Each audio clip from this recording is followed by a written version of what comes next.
Halo teman-teman developer, di video kali ini kita akan bahas tentang komunikasi yang berkaitan dengan transfer data antar thread. Jadi, salah satu pendekatan yang cukup populer untuk memastikan keamanan concurrency adalah message passing, di mana threads berkomunikasi dengan saling mengirim pesan yang berisikan data.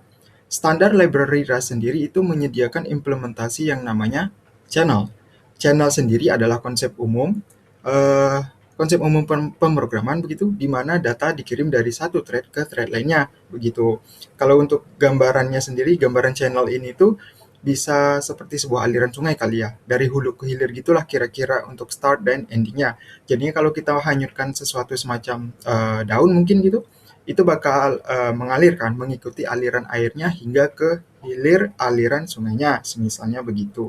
Lalu channels ini tuh memiliki dua bagian ya, yaitu sebuah transmitter, pemancar begitu, dan juga receiver atau penerima. Setengah bagian si transmitter adalah lokasi tempat kita hanyutkan daun tadi, dan setengah lainnya adalah si receiver sebagai tempat berakhirnya daun itu hanyut begitu. Kalau kita contohkan pada kode program itu mungkin semacam bagian yang manggil method pada si transmitter dengan data yang ingin kita kirimkan begitu, dan di bagian lainnya itu memeriksa si receiver untuk pesan yang dikirimkan tadi itu. Dan channel bakal ditutup atau close ya kalau salah satu transmitter atau receiver di drop. Oke, mungkin langsung aja kita ke contoh begitu. Jadi di sini kita akan buat contoh program yang simpel sih, dengan satu thread yang untuk mengenerate nilai dan mengirimkannya ke sebuah channel, dan thread lainnya itu akan menerima nilainya dan ditampilkan, begitu simpelnya. Pertama kita use dulu di sini, ada kita masukkan standar library sing di sini, kemudian MPSC. Oke, lalu di sini ini saya hapus saja. Kita buat begini, tx rx kemudian MPSC, kemudian di sini channel. Nah, begini. Oke, di sini kita buat channel baru yang menggunakan fungsi MPSC channel. MPSC ini itu singkatan dari multiple producer, single consumer, bukan consumer maksudnya. Jadi MPSC ini singkatan dari multiple producer, single consumer. Singkatnya, cara Rust Standard Library mengimplement sebuah channel menjadikan channelnya bisa memiliki beberapa pengirim begitu, yang menghasilkan nilai, tapi hanya satu receiver yang menggunakan nilai tersebut. Ya, kalau kita misalkan mungkin semacam ada beberapa aliran sungai kecil gitu yang akan berakhir atau mengalir ke sumber sungainya kan gitu. Dan untuk fungsi MPSC channel ini itu mereturn tuple ya. Kalau ini saya hover, nah ini dia tuh mereturn tuple. Oke, yang mana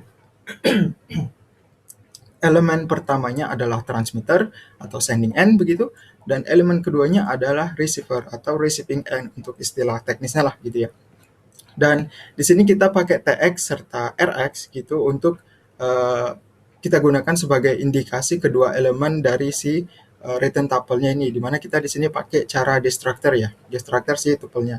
Oke, kemudian kita akan pindahkan transmitter ke spawn thread deh gitu kan, dan kita mau minta untuk mengirimkan satu string dengan maksud biar spawn thread-nya itu berkomunikasi dengan main thread-nya gitulah kira-kira. Jadi di sini kita jangan lupa tambahkan dulu thread-nya, masukkan ke ini, ke scope.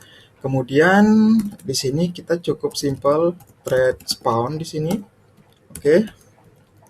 Ini di dalam sini kita pakai itu move keyword, jangan lupa. Di sini let file string from mungkin hi begini, kemudian tx.send kita kasih file, kemudian unwrap. Nah begini, kalau yang ini tuh jadi kayak gambaran kita mulai meletakkan daun tadi ya di hulu sungai gitu. Nah di sini kita gunakan thread spawn gitu untuk membuat thread baru, dan kemudian menggunakan move keyword untuk memindahkan TX atau transmitter ke dalam closure, sehingga spawn thread ini sekarang itu nge-own si TX atau transmitter. Nah, spawn thread perlu nge-own atau memiliki ownership gitu, memiliki ownership si transmitter biar bisa mengirim pesan melalui channel.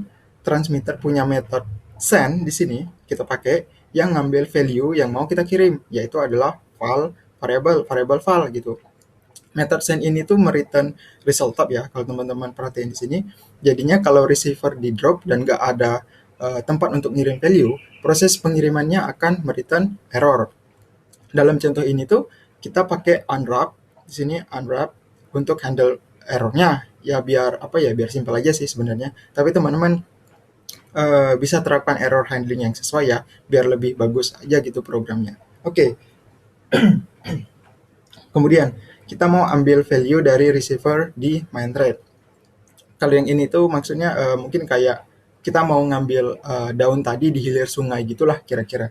Jadi kita cukup buat jadi begini sih sebenarnya. Simple aja, kita buat variable baru dulu, received, balik receive, kemudian di sini rx method receive, kemudian unwrap, barulah print line di sini. Ini kita kasih God di sini receive. Oke, nah begini. Oke. Oh ya, ini satu lagi ada yang namanya itu try receive ya, try receive. Jadi receiver itu punya dua method yang berguna ya. Jadi yang pertama itu ada receive method ini, dan juga try receive yang bawah ini yang saya komen. Kita gunakan receive di sini, yang mana receive method ini itu yang RECV ini adalah singkatan dari receive sih.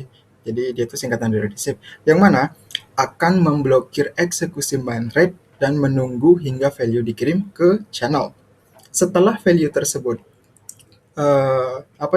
dikirim gitu, receive method akan mereturn dalam bentuk ini saya hover dulu, dalam bentuk result type.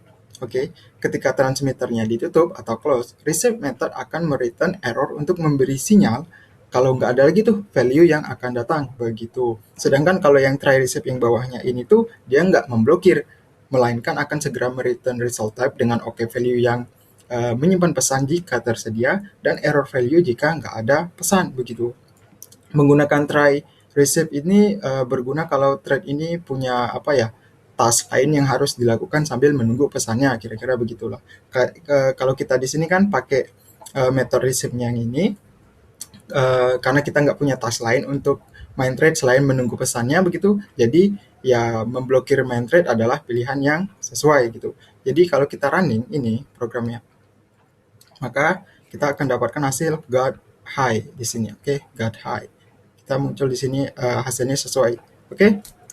Kemudian kita akan lihat gimana channel dan ownership kerja bareng untuk mencegah terjadinya masalah di program. Kita akan coba gunakan nilai dari variable file ini yang ada di spawn thread ini setelah kita mengirimkannya ke channel gitu. Kita pakai print line aja simpelnya sih ya. Jadi berarti di sini saya duplikat biar nggak ngetik lagi di sini. Simpelnya file is ini kan maksudnya. Nah, begini kan. Ini kalau saya save nah, akan error tuh. Jadi kalau kita compile ya tentunya akan error ya. Jadi kita kan di sini ngeprint si variable file setelah kita mengirimkannya ke channel yang ini ya. Channel melalui yang metode tx.send ini. Yang kita lakukan ini tuh nggak bisa gitu, yang print yang ini, yang setelah proses kirim ini itu tuh nggak bisa. Karena setelah dikirim ke thread lain, thread itu bisa mengubah atau menghapusnya sebelum kita mencoba menggunakan nilai itu lagi gitu. Kemungkinannya modifikasi thread lainnya bisa menyebabkan error atau hasil yang tidak diharapkan karena datanya nggak konsisten seperti itu. Dan method send itu ngambil ownership parameternya gitu. Yang ketika nilai itu di move, si receiver mengambil ownership-nya. Ini biar mencegah kita kalau sekiranya kita nggak sengaja menggunakan nilai itu lagi setelah mengirimkannya secara nggak langsung juga kita itu dibantu oleh ownership system sih sebenarnya. Jadi di sini kita udah aman sih kalau masalah untuk pencegahan tadi, kita udah dibantu sama ownership system seperti itu. Jadi yang ini tuh print line ini nggak bisa. Maaf. Oke, selanjutnya. Di sini contoh yang kita buat sekarang kan bisa dijalankan dan cukup simpel ya, begitu ya. Tetapi nggak jelas tuh gimana kita tahu kalau kedua thread terpisah berkomunikasi satu sama lain gitu kan, melalui channel gitu.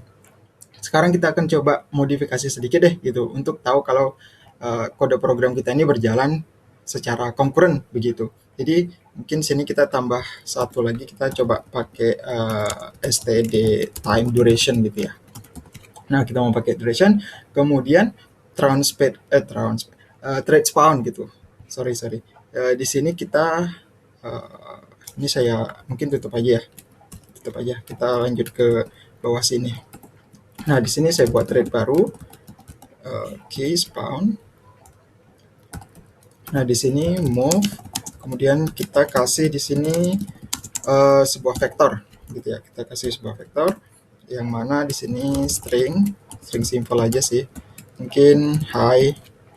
Ini saya duplikat ada 4 gitu. From, kemudian the, kemudian di sini thread. Nah, begini. Kemudian di sini kita pakai for loop si files-nya. Kemudian kita pakai si text.send tadi untuk si file dari proses loop. Kemudian kita unwrap, kemudian kita sleep di sini. Kita pakai duration-nya from seconds. Oke, from seconds 1 second aja gitu. Kemudian bawah sini di main thread kita pakai for lagi in rx. Oke, kemudian kita pakai print line-nya yang tadi sih sebenarnya. Begini, kemudian receive. Nah, seperti ini. Oke, yang ini nggak apa-apa, ini saya tutup. Oke, jadi di sini spawn thread sekarang kita jadikan bakal mengirim beberapa pesan gitu ya, dan berhenti sejenak begitu di antara setiap pesannya gitu. Juga di spawn thread sekarang kita tambahkan vektor string yang mau kita kirimkan ke main thread gitu kan. Lalu kita lakukan proses iterasi mengirim isinya satu persatu dan pause antara masing-masing dengan memanggil fungsi thread sleep ini dengan nilai durationnya 1 detik gitu kan. Di main thread sendiri kita nggak lagi manggil fungsi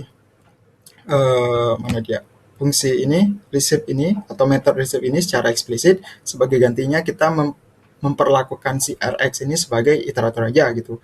Jadi untuk setiap nilai yang diterima kita cetak langsung nih pakai print line ini kan. Dan ketika channel ditutup, iterasi akan berakhir deh gitu, akan selesai gitu. Kalau kita running maka akan kelihatan nih hasilnya sebentar. Ini di atas ini. Oke. Kalau saya running, nah ini kan ada jeda 1 detik gitu ya, muncul hasilnya gitu. Jadi ini kelihatan nih hasilnya udah sesuai seperti itu. Oke, kemudian kita tahu kalau MPSC ini adalah singkatan dari multiple producer, single consumer. Sekarang kita coba pasang MPSC untuk membuat beberapa thread yang semuanya itu mengirim nilai ke receiver yang sama gitu. Kita bisa lakukan dengan simpelnya itu mengcloning transmitternya gitu. Jadi ini saya tutup lagi, nggak apa-apa. Ini saya tutup. Kemudian yang langkah awalnya itu begini. Kita itu tadi mau buat beberapa thread ya yang mengirim beberapa thread yang semuanya mengirim nilai ke receiver yang sama gitu maksudnya.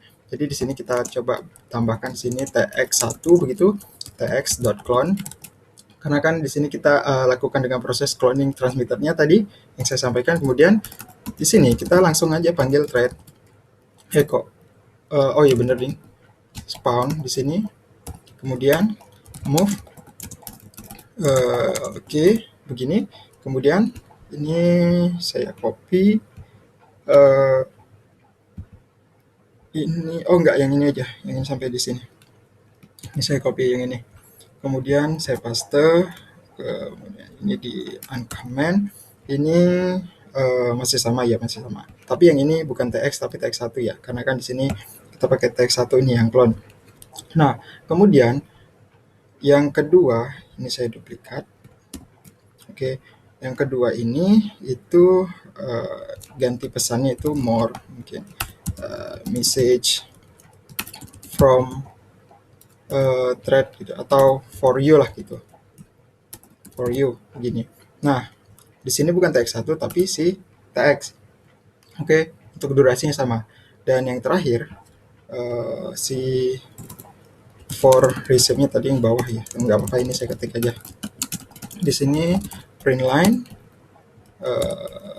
di sini got, kemudian receive. Oke, begini. Nah, di sini di contoh ini sebelum kita membuat spawn thread yang pertama, kita panggil clone method pada si transmitter, si TX gitu kan. Ini tuh akan ngasih kita transmitter baru yang bisa kita berikan ke spawn thread yang pertama. Makanya di sini kita pakai si TX1 nih. Nah, lalu kita berikan transmitter originalnya. Oke, kita berikan originalnya ke spawn thread yang kedua, yang bawah ini. Di sini kita pakainya si TX docent, bukan TX1 lagi gitu. Ini kan TX ini kan yang dari sini nih. Oke. Jadinya kita di sini sekarang punya dua thread, masing-masing mengirim pesan yang berbeda ke satu receiver. Jadi kalau kita running juga ini akan lihat nih hasilnya.